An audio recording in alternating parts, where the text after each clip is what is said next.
What if your dog's fear could shrink? Not because the scary thing disappeared, but because it slowly stopped feeling scary. Today, we're talking about desensitization, one of the most important behavior modification strategies in dog training. It's a scientific, systematic way to help dogs feel safer and more comfortable around things that worry them. It is Jose here from Train Me Please.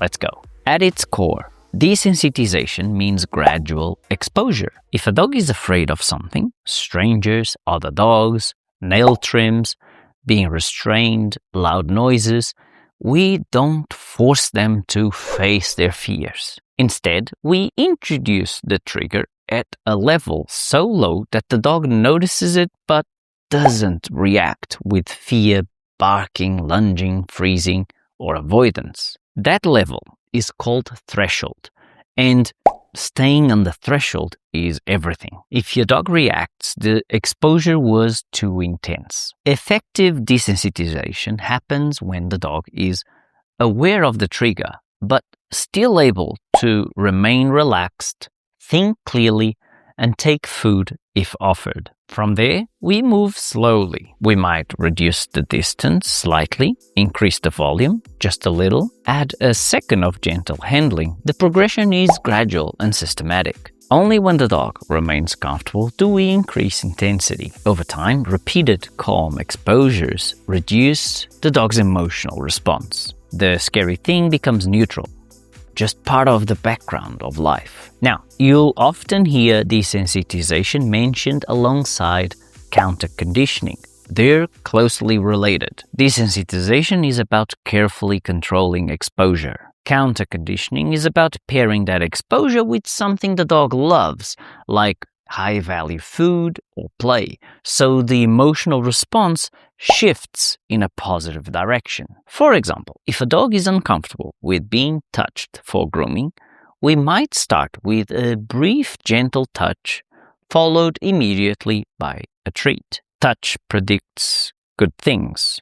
Over repetitions, the dog begins to anticipate something pleasant instead of something worrying. But the foundation is still desensitization, low intensity, gradual progression, and staying on the threshold. This approach is super powerful with puppies. Structured, positive exposure to everyday experiences, sounds, surfaces, people, gentle handling, can build resilience and confidence early on. The key is always the same. Introduce experiences gradually and make sure they remain neutral or positive. One of the biggest mistakes people make is moving too fast. If we increase intensity while the dog is still uncomfortable, we risk sensitization, making the fear stronger instead of weaker. That's why careful observation matters. Subtle stress signals, tension, turning away, lip licking,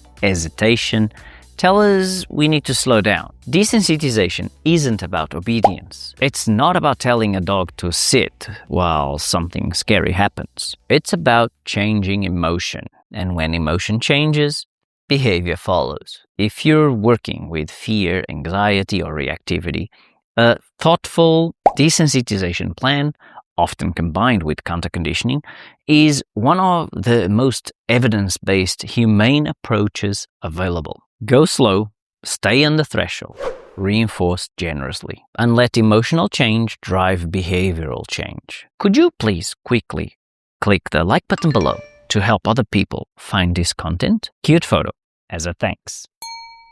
Leave me a comment below with the keyword desensitization. That will let me know that you watched the video to the end. I have 2 super engaging and affordable courses that go hand in hand with desensitization for dogs.